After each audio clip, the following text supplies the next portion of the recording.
Okay guys, so we're gonna get ready on our warm-up. For the warm-up, you're gonna need a set of bottles, right? We're going to warm up our quads, we're gonna do some oblique work in there, and we're gonna hit our delts right from the start so we can get properly prepared for the intense portion later in today's session. I'm gonna have Kenneth and Sval demo the movements for you guys. We'll start off with what they call a skater squat. Now let's have a look. They're both going to make their right leg the dominant one for this. They're going to slide their left leg back and wait with touching it on the floor as long as possible, and then gently press up with the right leg again. They stay on one side for multiple reps. They'll stay here for more than 4 because they're showing it to you. What you want to aim for, guys, at home as well is that back foot being off the floor as long as possible. And if it touches the floor, make sure the toes are pointed away from the body, because if the toes would be pointing down, you would actually lunge and press into the floor and you would not be able to have that much work on the quads. So let's have a break, guys. Let's have a look at Kenneth. We have a beautiful option for you guys to scale. If your knees are troubling, we still have an option to use your quads properly. So what I want you to do is go sit on your knees and let your foot just be on the floor flat. You're going to squeeze your butt so you stay in extension. From there, you're going to slowly reach back, which basically getting the squats in a good stretch here. And then whatever you feel you're still in control, you pull the body back up. Boom. And instead of going for lots and lots and lots of reps, I want you to do only 4 reps in the warm-up of this movement. They call it a Nordic curl. And I want you to focus on increasing the range of motion over the course of repetitions here. That's a good goal to set. Now our second movement, we'll be doing a side plank. And in that side plank, we're going to do hip lifts. You can do the side plank either on the elbow or on a fully extended arm. So let's both do it on the elbow in the demo here. So they're going to start off on the left arm. And what's going to happen here is while they're starting their hip lifts, Sval's going to have his feet stuck on top of each other, and Kenneth's going to have his feet slightly more wider by having both on the floor, which makes it way easier because he has a broader base to push from, and Sval has a smaller base to push from, more narrow here. Beautifully done. Now what Sval can do to make this a bit tougher is go on a fully extended arm. And this actually helps in, buddy, in increasing range of motion. And that's exactly the thing that we're looking for. Both similar hip shifts, but a slightly different level of execution here. Beautifully done, gentlemen.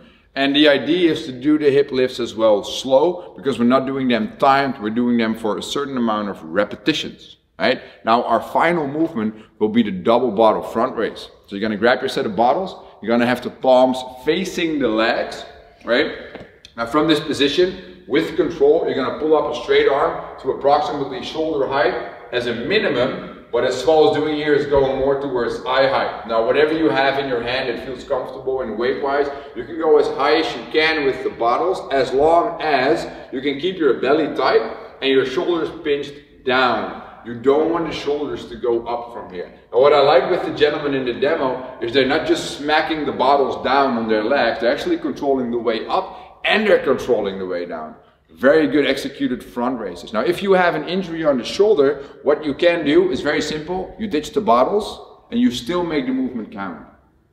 So we have 4 reps of the skater squat on each leg. Then we have 8 reps of the hip lift on each side. And then we have 12 double bottle front raises in a 6-minute quality AMRAP. You don't want to go for speed here. You want to go for slow controlled movements. Make every repetition count. We're going to start the warm up with you guys tagging along right away. So wait for me to count you down and then start. If Kenneth and Sval are ready, we will start this one. I'm going to have my smartwatch timer ready. And we're starting in 3, 2, 1. Let's go. So 4 nice and controlled reps. As always, guys, you can't win the warm-up, but you can make the warm-up count. So nice and slow. It's either your foot going on the floor with the toes pointing backwards, or it is the knee touching the floor first. That's good. So really point that foot back, very nice control. There will be some slight leaning forward of the torso. That is okay in this one. We're trying to isolate the quad here. And if that helps you with the balance, you're just creating counterbalance. That's all you're doing. So after 4 reps, you switch to the hip lift, which we're doing in the side plank. Beautiful way of hitting the obliques properly here. Both gentlemen making the hip lifts look good. From very low to the floor to fully extended. Is there a range of motion standard here? Can be the question. Well, the answer is a definite no. The range of motion standard you can set for yourself is going as deep as you can while being in control and pressing up as high as you can. And actually trying to get some effort into every rep that you do here. 8 reps aside. of the hip lift, and after the hip lift they will stand up, grab the bottles and start doing the shoulder front raises with the bottles. Now, important at home as well is whatever tempo you're doing, I want you to maintain your own tempo. You don't want to speed up because we demo this quicker, or you don't want to think that you're winning the warm-up because you are quicker than we are. Stick to your own pace and just be honest to yourself. Am I doing proper work here, yes or no? It should be a yes, because that's the answer that we're looking for at the question nobody asks. Alright, that was one round of the warm-up. It's a 6-minute quality AMRAP. I need you guys to continue and press pause.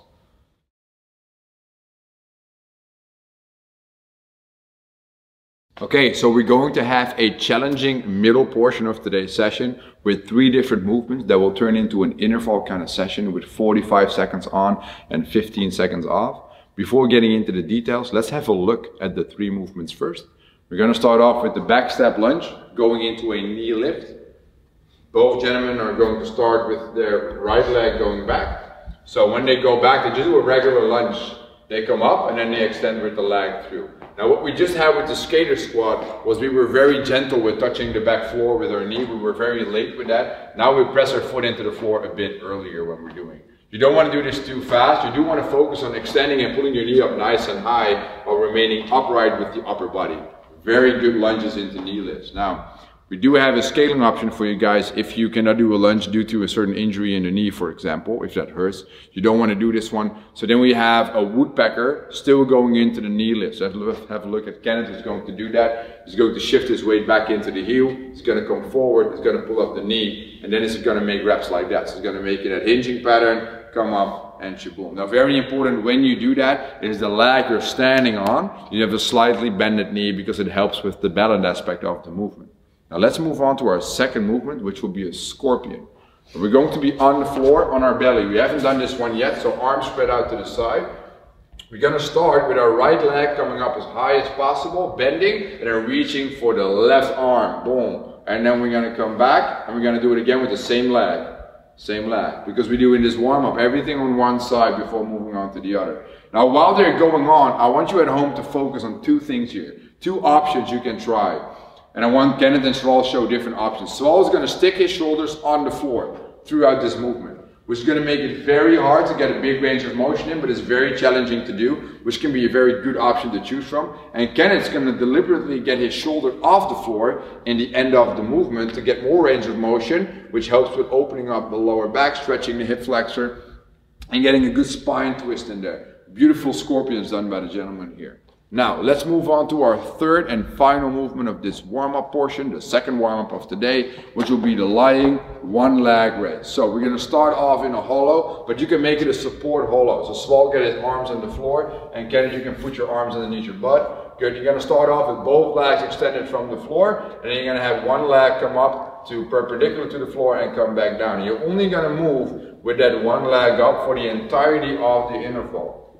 Now, while they're going on, I want Kenneth to scale this down by having the leg that is passive, bend it, and the leg that is moving also bend it. So both legs are bended, and then one leg comes up and one leg comes down. So the closer the limbs are to the middle of the body, the easier it is going to become to do. So he has more like, let's call it a lying one leg tuck up in tuck. Wow, that is something. Okay, we just showed you the 3 movements of this second portion of today's session. Now I'm going to explain the concept to you. We're going to do 12 intervals of 45 seconds on and 15 seconds off. It's actually 4 rounds of 3 of those intervals. Now when you're doing the entire round, I want you to think of this. Round 1 and round 3, the right leg is the leg that is going to move. So in the back step lunge it moves backwards and back up into the knee lift, right? In the scorpion, it's the leg that moves around the body. And in the leg raise, it's going to be the leg actually moving. The second and the fourth round will be the left leg doing all the work. We're going to start off with that right leg in that first round. I need you guys to tag along with us. I have my timer ready, the Smartwater app. You can set it yourself as well at 12 intervals, 45 on, 15 off. Let's get started. Okay, gentlemen ready, people at home ready? We're going to start with the back step lunge into knee lift in 3, 2, 1, and let's go. So 45 seconds. Guys, this is not the actual workout. This is not for reps. This is to get a proper warm-up, because I will already tell you that we're going to do jumping Bulgarian split squats today. That is a little bit of sauce from Jeremy with a little bit of mustard from me on top. That's what we're going to do there. Beautifully done. So we're about halfway into this interval. And yes, you can definitely make 20 reps in 45 seconds if you want to, but that is not the goal here. We're trying to get that balance to be warmed up, which we need for landing and jumping Bulgarian split squat. And we just try to get the hips nice and warm for all the action we will do as well with the crunches later. Alright, so 5, 4, 3, 2, 1. Rest. I need you guys already to go to the floor. So at home as well, you guys can look at us, but go with us right away. On the floor, arms spread out. Again, it's the right leg, right? So left leg stays in spot, right leg comes off. We start in 5, 4, 3, 2, 1. 45 seconds of slow scorpions. And yes, your goal is to actually try to reach your hand there, the opposite hand. So I was going to stick your shoulders on the floor. At home, choose one of the two, or do the first round with shoulders on the floor, and the second round like Kenneth is doing with the shoulder coming off the floor. If you feel one of two is very hard, guess what you got to do? Exactly that one, the hardest one. Because you probably get confronted with your limitations. You need to beat those. We respect limitations, but we fear none. That's what we do. We got 10 more seconds, gentlemen, and then we move on to our back for 45 seconds. 3, 2, 1, and 15 seconds to switch to our back. Now Sval's going to try to do this hollow with his fingers pressed into the floor, shoulder blades off. Kenneth with his hands underneath his butt, but still shoulders off. We start in 3, 2, 1, let's go. Now, since the idea is to do this for 45 seconds and not going very fast, again, the goal is to maintain that hollow. That means lower back needs to stay pressed into the floor throughout the entire interval. So a good thing to do if this becomes very, very, very tough for you is start pulling in the passive lag. That's the first thing you can do. So I want Kenneth to scale it down now by pulling in the passive lag and keeping the other leg slightly bent, slightly extended, whatever feels good for him. And he can always scale it down even more. That's all good. Guys, we got 15 more seconds. I need you to keep going. So I'll fight for that foot off the floor, buddy. I know you can do this. At home as well, guys, I need you to fight through for 5 more seconds. 3, 2, 1, and 15 seconds of rest. Well done. That's what round 1, right leg. Next round, left leg, and then 2 more rounds. All do this on your own. Continue, press pause. See you in a second.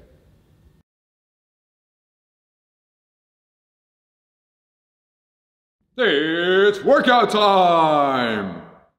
Alright, so let's get ready for the actual workout piece of today, the intense portion of today's session.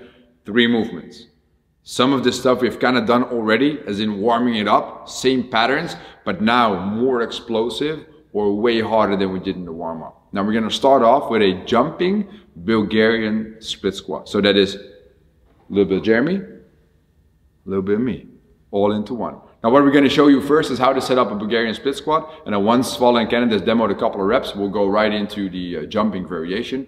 We'll also show you injury options and scaling options if necessary. So let's have a look. We're going to start off with the left leg. Right leg is going to be placed on top of an object. The left foot is going to be placed in a spot where the knee is going to be a little bit over the ankle, is fine, but not too far there. First, we're going to go into a regular Bulgarian split squat by just slowly lowering the hips and getting back up into extension. So this is the normal one. But what we're going to add is in the end position, we're going to get our leg off the floor and we're going to land right into the next repetition. Boom. So you're going to jump up, come right back down. Jump up, come right back down. Beautifully done. Jumping Bulgarian split squats. Now let's look at the injury option here that Kenneth is going to show you. Is we still want to have that explosive element. We still want to tax the glutes. So we're going to have a glute bridge on one leg. And in the end position, hey yo, you're going to get off the floor. You're going to jump, boom, get off the floor. And while he's going, once his foot hits the floor, that means he is on the brakes, controlling the butt on the way down. Very good, explosive, one-legged jumping glute bridges. It's all a mouthful of words there. Now, our second movement will be not a regular crunch, but an oblique crunch. So in the setup, I want feet in the floor, 90-degree angle of the knees. Feet are hip width stance. You're going to have your arms next to your head. At home, do not grab your head or neck. You just keep your hands there. What they will do is they'll start with the shoulder blades coming off the floor, and once that hits, they rotate an elbow to the opposite knee. Shaboom, and they come back down. And they do exactly the same direction the entire time. Because in the workout, we'll do everything first on one side, and then we'll do reps on the other side. So it's coming off the floor with the shoulder blades, rotating inwards toward that opposite knee. Very good oblique crunches here. Nice, gentlemen. Now, if this is very hard for you to do, I just want you to focus on getting your shoulder blades off the floor. Whatever kind of rotation you can make is the rotation you make, and you count as a repetition, right? No full range of motion standards there. Aim for quality, aim for a big burn. Now, third movement, the bend and press again, one arm. So, you're gonna stand on the bend, you're gonna make sure the band's behind the arm, you're gonna have your elbow underneath the band in the wrist, from there you press the band close to the head to overhead. Beautiful. Back to the shoulder and back to overhead. Now while they're going on, the idea is this, keep your shoulder pinched down while you're pressing up towards the ceiling with that band, aiming for full extension of the elbow.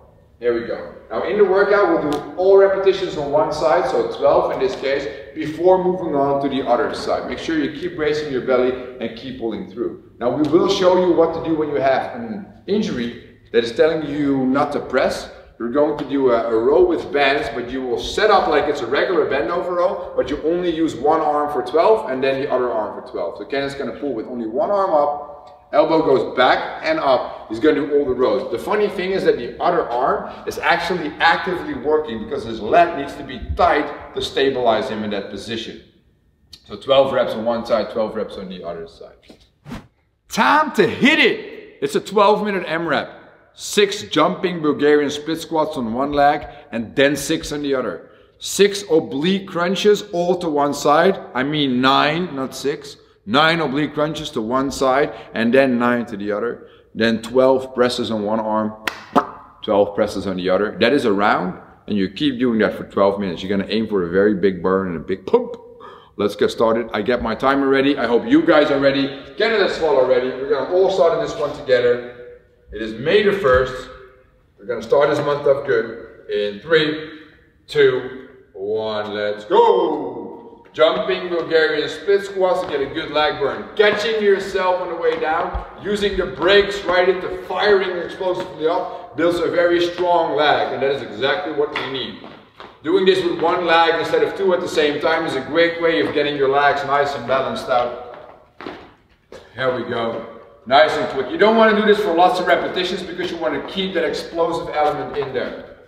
Here we go. Then we go to the oblique crunches. 9 reps to one side. Shoulder blades come off the floor. And then we add the rotation component. And we cannot really touch our knee with the elbow. But we can at least aim to do it. Intention here is more important than the actual range of motion.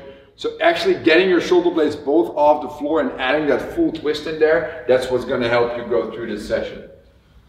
Here we go, we're getting close to a minute in. This is not a workout with tons of rounds, it's a workout with tons of fire and pump.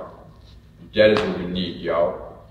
Then, upon completion of the oblique crunches, 9 and 9, we wrap that band around the foot, and we're going to start off with our 12 band presses on one arm, into 12 band presses on the other arm. So today is all pressing, right? We do squatting is lower body pressing, and band pressing is upper body pressing, so we're getting everything fired up here. Very nice. So keep that arm close to the body at home as well. If you're still doing the crunches, take it easy. It is your pace, it's your workout. But here we're working on our presses, and upon completion of the last press, whatever you're doing at that moment, you gotta start on your next round. And what I'm seeing in my clock here is that we're already getting close to doing this for about 2 minutes. Which will mean we're probably going to do approximately 5 rounds of this in the workout. I know if you guys are proper at math, that'll make 6 rounds if you do 6 times 2 and 12. But hey, we're probably going to slow down a tiny bit, and that is all good. We're finishing up here. We're moving on to round number 2. I need you guys to continue. Press pause.